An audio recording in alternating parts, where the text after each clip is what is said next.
Thank you so much, sir, for finding out time to speak to us. My pleasure. Okay. Sir, I know the soft power is something which interests you a lot. So would begin this interview by asking you that how can two nations form cultural alliance, particularly in food, in sports, cricket, specifically cricket. How do you envision the development of relationship considering both nations have long and occasionally painful history? The culture shared between the UK and India gives us wonderful material to work with as two nations. That could be in literature, in arts, especially in food, where you have such wonderful Indian food, which so many British people love. Culture, sport, everything from Jos Buttler's ramp shot through to Virat Kohli's off drive. I think there's a lot more we could do on this because there's a cultural familiarity and ease between the two countries, which is very notable.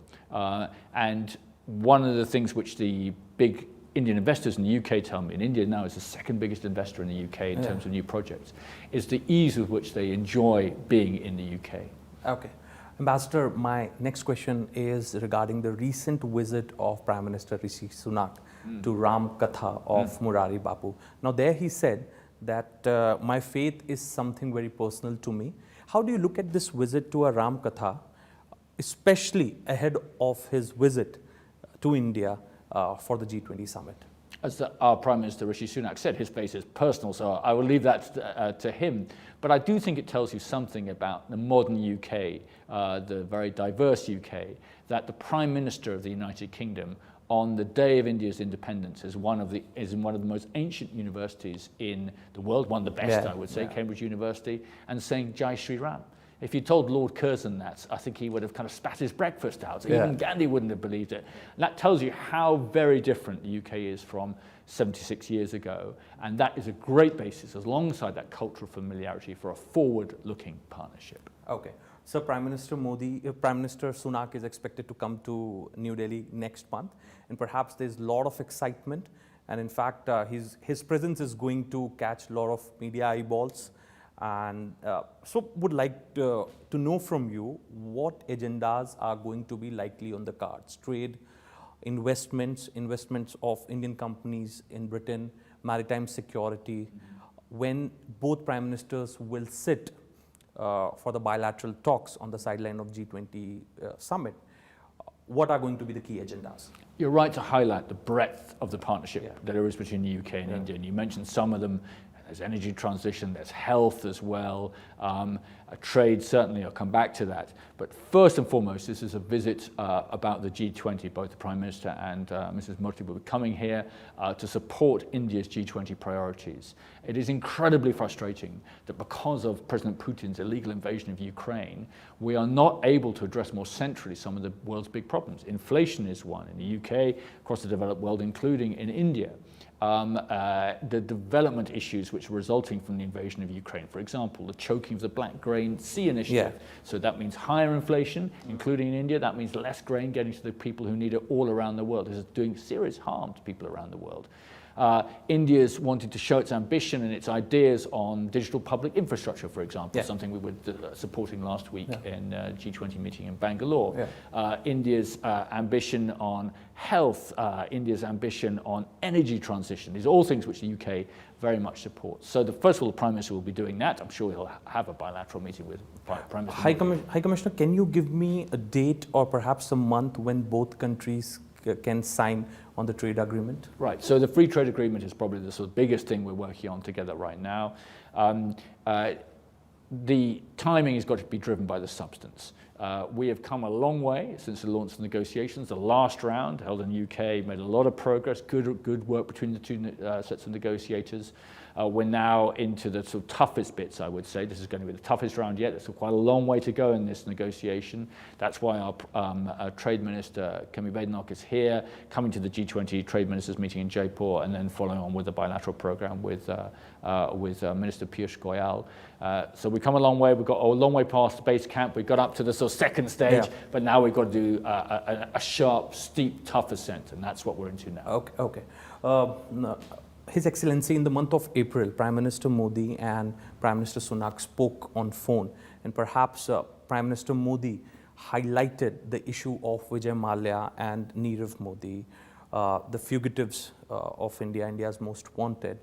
Each time around, whenever India raises this issue, there is a position which has been taken by your government, and perhaps most of the time the ball is in the judiciary's court. This is what we get to hear from the senior officials in the UK government. This time around, again, there's a possibility both leaders are going to sit for the bilats. Yeah.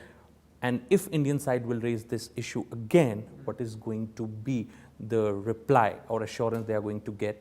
And perhaps is it going to be the same, or is there any development that the British guys are going to inform Indian guys about? Sure. So I completely understand the frustration from the Indian side, but this is a matter for the courts. We have an independent judiciary. These issues are now absolutely sitting in the courts. There is nothing more that the British government can do. We've ordered the extradition of both those individuals already, but there are legal processes which we have to go through.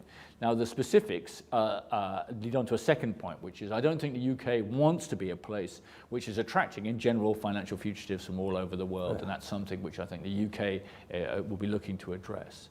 Thirdly, we're improving cooperation where we can. For example, we had the lead extradition judge from the UK here in India last year, working over how we can get sort of better cooperation on provision of evidence and so forth, so that people within the Indian system understand how the UK judicial system works, but it is ultimately independent.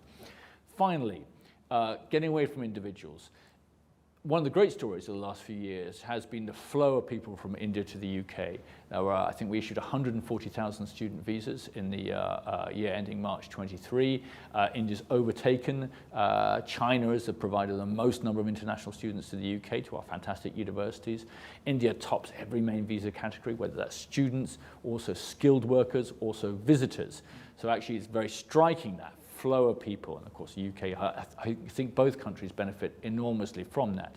Within that, with the good come occasionally problems, and we're actually tightening our cooperation on things like people who enter the United Kingdom illegally. So all of that cooperation is growing a lot. If we look at the overall picture, it's actually a very positive one in terms of flow of people between the two countries. Okay.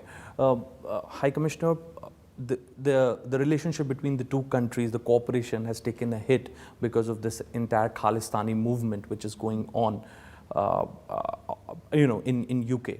And perhaps India has flagged it off many times. This time around, UK has come up with a proposal pledging £95,000 to fight against these extremist groups.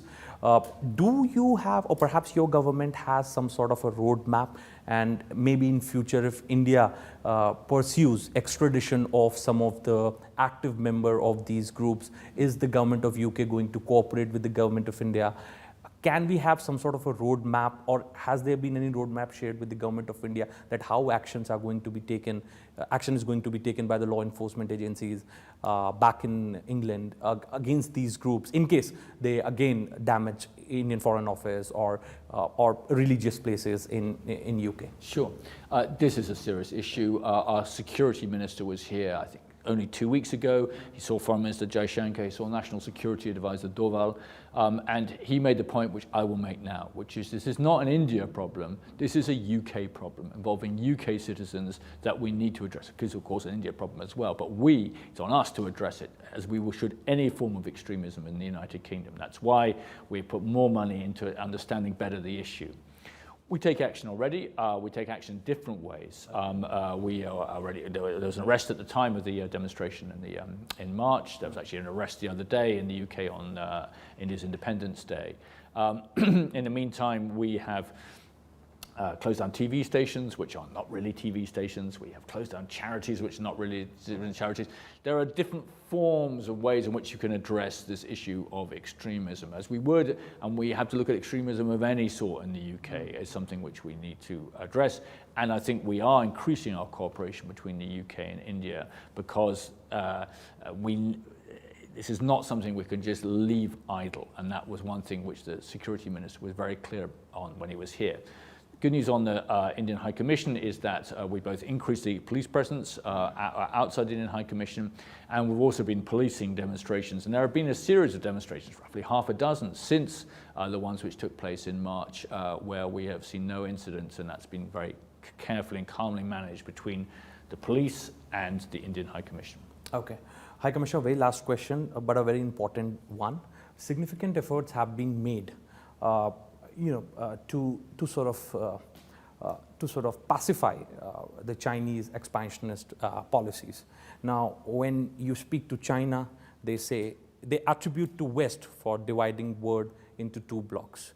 When you speak to West, West says that West blames Chinese expansionist policies. Perhaps, I think, can we have a situation where the global community should come together and effectively manage the situation arising because of the Chinese expansionist policies? And also, can we have the situation where we can draw a line or perhaps can stop Russia to go even closer to China, which is a matter of concern for Indian foreign policy makers also, and even the foreign policy makers in your country and whole of the West? Because if these two countries come together, that is perhaps the apprehension, then that could be a really difficult situation for the whole world. How do you like to react to this? Where do you see this threat? And do you see that if China and Russia comes together, it's going to be a major, major problem for the whole world? So one of the big trends of the world of the last few years, which I think will continue, is the sharpening of geopolitical competition. And we see that manifest, that was described in our integrated review, the British government's integrated review, which was published in 2021, which I was working on before it came out here, and then revised and updated in 2023. And you see that both in Russia's invasion of Ukraine, completely unnecessary, which is desperately harmful to Ukraine, to Russia, to the world, frankly. And at the same time, a more assertive China, and we certainly saw that in COVID, and of course India, with this huge border with China, sees that perhaps more than almost any other country in the world. Now, those two things are coming together. I think that's right. I think a weakened Russia as a result of the disastrous mistake of invading Ukraine is going to become sort of closer to China, and that is something which, as you rightly say, I think is of concern to everybody. The UK, the way we look at China is we increase our protections. Number one, our Foreign Secretary set this out recently in a speech. We increase our protections as we need to. I think sometimes in the past we've been naive about some Chinese investment, for example, some Chinese interest in the excellent British universities. Secondly, we work much closer with our friends. If the Ukraine war teaches you anything, is that you need friends. And so joining more closely together India and the UK, and we've talked about the FTA, we could talk about health, we could talk about energy transition, lots of ways in which we need to cooperate closer together. And then thirdly, you have the protection, you have the friends, and then you need to engage with China directly. India does that, the UK does that, we do need to do so with our eyes open, but it's a necessary part of diplomacy. But one thing I'm sure about, number one, India is going to be one of the defining countries of the rest of my life in the world. And secondly, the UK-India partnership is no longer a nice thing to have, it's a necessary thing to have because of the world we're in. We're the 5th and 6th biggest economies in the world. India will get to be 3rd pretty soon, and that's a fantastic thing. But we need to be much closer together, not least because of the geopolitical competition which both of our countries are having to deal with. Thank you so much. My pleasure. Thank you. Thank you.